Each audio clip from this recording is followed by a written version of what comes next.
Hello, everybody. My name is Cody Drake. I'm a project engineer and Sigmafine product specialist here at PIMSoft.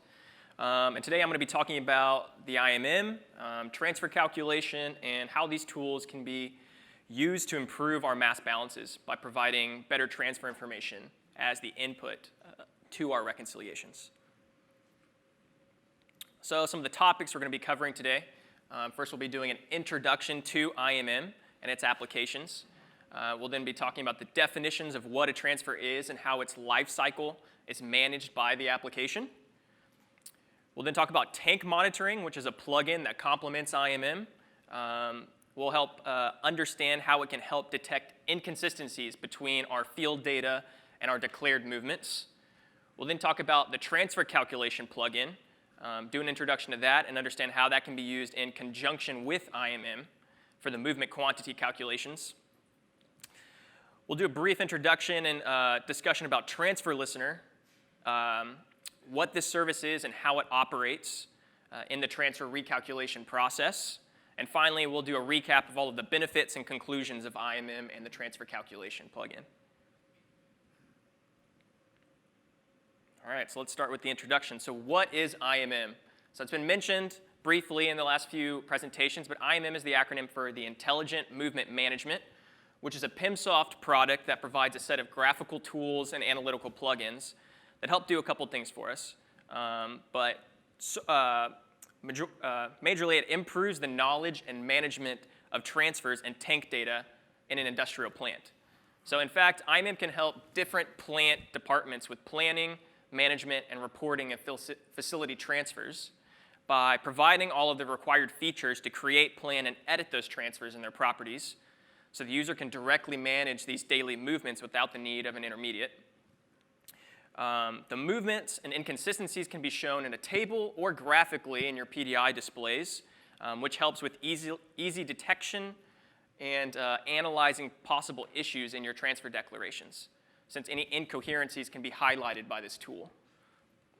IMM also calculates the movement quantities in near real time, and it's integrated with a plugin that can perform storage calculations and provide other useful values such as time to fill or empty a tank based on a transfer rate.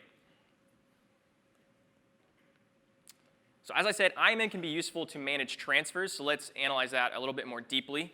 First, let's understand what a transfer is.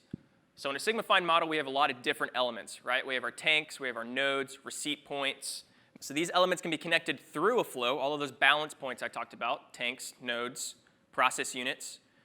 And we have flows that are fixed connections, or they can be connected via transfer. So a transfer is a dynamic connection, which represents a temporary movement of material. For example, in a refinery, when an input of crude is received by ship, it's not a continuous input, but it's a temporary input that is represented by a transfer. So a transfer is defined by a source and destination. Where is it coming from and where is it going? Defined by its start time and end time. And it's defined by a few key attributes, such as quantity, how much is it? Tolerance, which is an important attribute that we configured for input to our reconciliation, right? As well as material, what are we moving? And status, that I'll be talking about in the next slide. So for example, here we see an image of the list of transfers in our asset framework database here at the bottom. And then in the top image, you see those green lines are those dynamic elements, those transfers that are connecting balance points. So IMM allows the user to manage the transfer lifecycle by assigning different statuses to the transfer depending on the operation phase. So each user can also be assigned with different roles depending on their level of responsibility and security. So let's take the example of an operator that controls the movements of a specific plant area. At shift start, the operator can receive a list of planned movements for the day, and these movements can be either created by an external tool via maybe IF or using data importer and sent to IMM, or they can be created directly in the IMM's interface. And according with those day's operations, the operator can change the transfer status to either approved, or he can cancel if the transfer is not necessary, or he can reject if the transfer is not accepted and needs to be replanned. Also, an approved movement can be directly canceled or rejected. Once the transfer has been approved, that transfer can be activated by changing the status to active, which means the transfer is started but it's not yet finished, after which, after the movement has been completed, it can have its status changed to closed, which ends the transfer, after which a user can validate the transfer, closing the transfer and allowing it to only be edited by an IMM administrator. Now let's talk about tank monitoring and its importance for our users. So tank monitoring is an additional plugin of IMM. It's an analysis rule designed to analyze the consistency status of every tank with the existing declared movements. In other words, it's going to check to see if the change in the level of your tanks is consistent with the movements that you've declared, either entering your tanks or exiting your tanks. So the output of this tank monitoring analysis is a few things. It's going to give us a tank delta stock. What's the tank volume change in the time period that you've configured? It's going to give us a delta stock rate. What's the rate at which it's changing? It's going to give us this tank movement status and tank consistency status that we'll be talking about in the next few slides. It's going to give us values such as tank utilization rate, which is the percent of the current tank volume divided by the tank's maximum operating volume. So this analysis's main functionalities are to provide automatic tank monitoring based on a configurable time frequency, that time rule that we configure with our analyses, provide calculations of the main output values of our tanks, detect probable event movements, and detect the consistency status of each tank, which brings us to our tank movement statuses. So tank movement status highlights if a tank is involved in a transfer or not. So I know the pictures up here may be a little bit small, but we have these little icons that are representing our tanks, and you might see what looks like a green dot or a green arrow, either entering or exiting those little tank icons. So for a tank that is not participating in a transfer in the specified time range, that tank movement status is none. If we have a tank that has an input transfer, at least one, it's got a movement status of input, and in contrast, if it has at least one output transfer and no input transfers, it's an output. And finally, in and out means our tank is involved in at least one input transfer and one output transfer in the specified time range. So our tank consistency status analyzes the consistency between our tank delta stock value and our tank movement status. So for example, if we expect that a tank level decreases in a well-defined time range, then there's going to be an output from the tank. So the status provided by the calculations are the following. Here we go. So checked. So that means we don't have a movement declared that has the tank that the tank is participating in, and there's not a delta stock of a degree of which we would expect it to be participating in a movement. Otherwise, we have this no change consistency status, which means there's a movement in progress, but we're not seeing a delta stock in our tank. Otherwise, we have this change consistency status. There's no movement declared, but we have a delta stock of a significant degree in our tank where we would expect to see a movement with that tank. We then have valid. We have a declared movement, and the tank delta stock matches the direction that we would expect it to. If we have a transfer entering a tank, we would expect the level to go up, right? Contrary to that, we have the invalid status, which means those values, the directions at which they're moving, don't match up. Maybe I have a movement declared going into a tank, but the delta stock is going down. That would be invalid. And then finally, we have up and down. And that's where we do not have any movements declared for that tank, and the volume's drifting up and down significantly in the declared time range. So in plant operations may take more than one day. However, our counting often works on a daily basis, right, with our daily cases. So in order to fulfill both of these needs, our tank monitoring analysis offers a transfer cutoff that automatically closes active transfers at the end of the day and creates a new active transfer for the next day with the same properties, same attributes, same source destination. And it also has the same parent ID. So it's through this that the IMM is able to separate daily transfers and then aggregate them under a parent transfer. So that's what we see here with the black transfers, our parent transfer. All of the green transfers are actually the daily transfers that you'll see pulled into your daily cases. All right, so one important aspect of IMM and the movement management is the feature quantity, is the transfer quantity calculation. So as we all know in our reconciliation, it's important to have good data input to the solver, right? Data quality is of the utmost importance if you're expecting good data to come out of our reconciliation. So in this context, IMM and the transfer calculation could be a solution to improve the movement's quantities and information exchange between field operators and accounting. So the transfer calculation is a plugin that calculates the transfer quantities according to the available information of its source and destination elements, such as your tank delta stock and meter readings. And it's based on your model and calculation rules. So the advantages are you have near real-time information with a configurable frequency, for example, 10 minutes. So every 10 minutes, a 10-minute case is created, and the transfers are recalculated based on the available data surroundings. This is advantageous because IMM is natively integrated in Sigmafine, so the transfer quantities are defined and reviewed, are automatically involved in the reconciliation process already. And it provides a good estimation, especially combined with some of our other IMM features that will be explained in the next couple slides. Let's see. All right. So when a user creates a movement through IMM, a transfer management window will open, and the user is able to fill the general info tab. We don't have a picture here, but you can see that first tab, the general info tab. That's where the user is going to fill out the transfer's properties. That's start time, end time, source, destination, any additional attributes that may be configured there. And then the user is going to move to the quantity info tab. If the user knows the exact quantity of the declared transfer, they can choose by volume or by mass and enter those values, and that value is going to be fixed, and it won't be recalculated by our transfer calculation plugin. The user can also associate the element of the source or destination for the calculation of the transfer to be according to that element. So that's useful in cases where it's known, for example, that the source element measurement is more reliable than our destination element.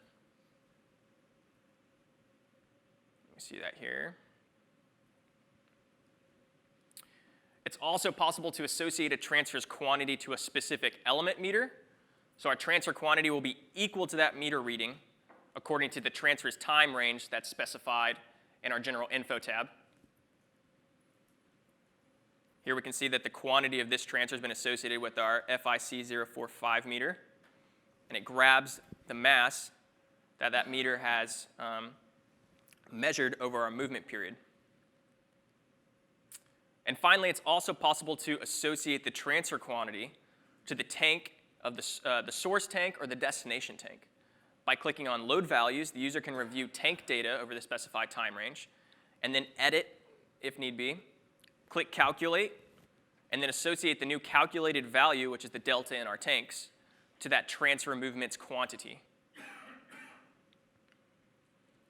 And here you see all of the white fields are where our users are going to click Load Values, and those fields are our attributes that we already have configured in our model. It's grabbing those values for the time ranges that we've specified. And then when I hit Calculate, all of our green fields are then calculated based on those white fields. Those white fields are also editable.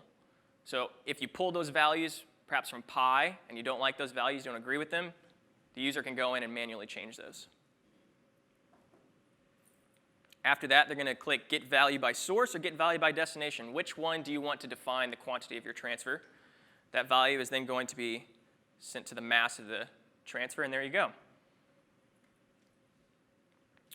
If none of the options spoken before are used, our transfer calculation plugin will automatically calculate the transfer's quantity based on the raw data and the model's configuration.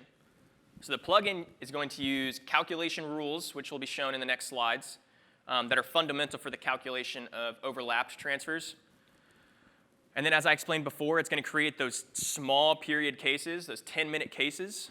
And per each 10-minute case, the transfer quantity is going to be calculated considering the transfer's surroundings.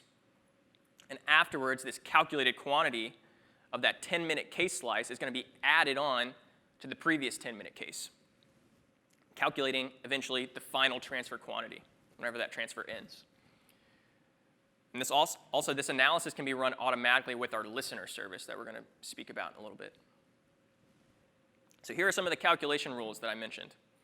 So in a plant more than 100 movements, can happen daily with complex scenarios, right? Transfer calculation will try to replicate them with the following calculation rules. So if we have a single transfer in our 10-minute slice, it's fairly easy for our transfer calculation to grab the quantity of that transfer based on the volume change in the tank that it's associated with. If we have concurrent transfers that are not overlapping, meaning in our 10-minute case slice we have a transfer, but say that's ending 5 minutes before the next transfer starts, it's able to break even that 10-minute slice up, see the delta change in whatever in the tank that's participating in the transfer, and associate it with each transfer based on the times that they ended and times that they started. Overlap transfer. So I guess before I go on, let's talk about what overlapped means.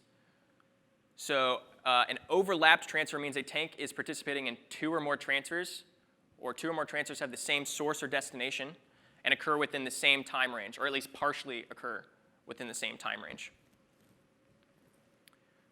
So what's going to happen here is the transfer calculation plugin is going to look at the environment, look at your model configurations, and see if there are other data that can influence the values of your transfer calculation. So in this case, this third case, we have a meter further on in our model that we're able to see has 11 tons measured.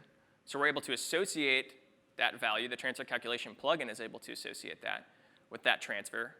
And then the difference between the tank volume change and that transfer gives us our first transfer's volume. When we have concurrent transfers that are fully overlapped and we don't have additional data context, our transfer calculation plugin is going to estimate a 50-50 split. Or if you have 3 transfers, it's going to break it down evenly.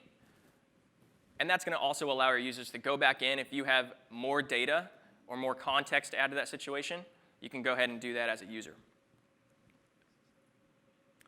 And then if we have partially overlapped transfers, like I said, it's going to do a mix of our concurrent transfers and our concurrent transfers that are not overlapped and fully overlapped.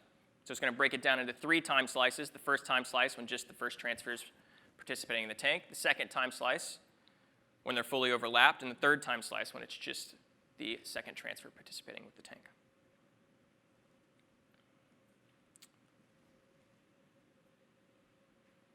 If we have concurrent transfers for an input and an output, the plugin is going to assign the transfer quantity according to the delta stock occurring in the same time period. And then for concurrent in and out transfers that are overlapped, the plugin is going to search for other elements around that tank or around those transfers, and then execute a balance around the tank with those in mind. So again, we're able to look and see our model configurations, and the transfer calculation is able to add additional context, which allows it to calculate the quantity of our transfers. Okay. So all of those rules can also be combined to solve more complex configurations and provide more solutions. So in addition to the calculation rules we've seen before, transfer calculation can even trigger on-purpose reconciliation to estimate transfer values. And if enough redundancy is possible, is available, I should say, simultaneous transfers can also be managed. So a mixed approach can be applied using the calculation rules to provide a first estimate to our reconciliation plugin that will allow us to grab estimated transfer values and provide better contexts to our reconciliations. All right, so let's talk about the IMM transfer listener. So the transfer listener is a Windows service with the aim to calculate and update in-progress transfers quantities, track any changes made on the transfers, and evaluate if it's impacting other transfer quantities or not, recalculate and update transfer quantities in the past according to detected changes to a configurable time range, say 3 days. Also trigger IF interfaces for integration by writing on a tag the time period. So all of these above tasks are performed automatically by our transfer listener. So how does it operate? So the listener continually listens to any change made on transfers. And if a change is detected, it's placed in a queue during a selected time and evaluated, whether that change is relevant to the launch of the recalculation or not. So relevant changes might include if a transfer source or destination has changed, start time, end time, net volume, and also a list of configurable attributes that you can set. Say, I want the transfer listener to look for changes on this attribute. If there's a change, I want it to recalculate my transfers. All right, so let's talk about the benefits of IMM and its suite of plugins. So IMM serves as a unique repository for operators, accounting, and other business groups, meaning that our daily plant movements can be centralized and managed in a unique platform. It's natively integrated with Sigmafine, providing good transfer calculations or quantity estimations for our mass balances. It can be integrated with external scheduling systems. It allows us to track transfer quantities in near real time, allowing our users to track the progressive movement quantity using small period cases that are recalculated with our transfer quantity calculation according to the new surroundings, and then aggregated for our daily mass balance. IMM reduces the time and effort of the activation of approved transfers, since the operator can directly change a transfer status according to the operations plan, and this information will be directly accessible to other plant operators, managers, and our data engineers that are working with Sigmafine. Provides different features to assign quantities to a transfer, right? By meter, by source or destination element, by tank, transfer calculation plugin. It allows for real-time transfer declaration, and tank monitoring also helps us detect inconsistencies between our process data and manual declarations through our IMM tank table or by configuring a multi-state on our PDI displays.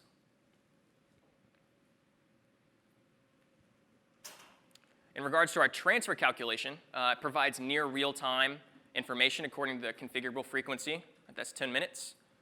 The transfer quantities are not impacted by the tank level oscillation, since our tank delta stock is calculated between the transfer start time and the transfer end time.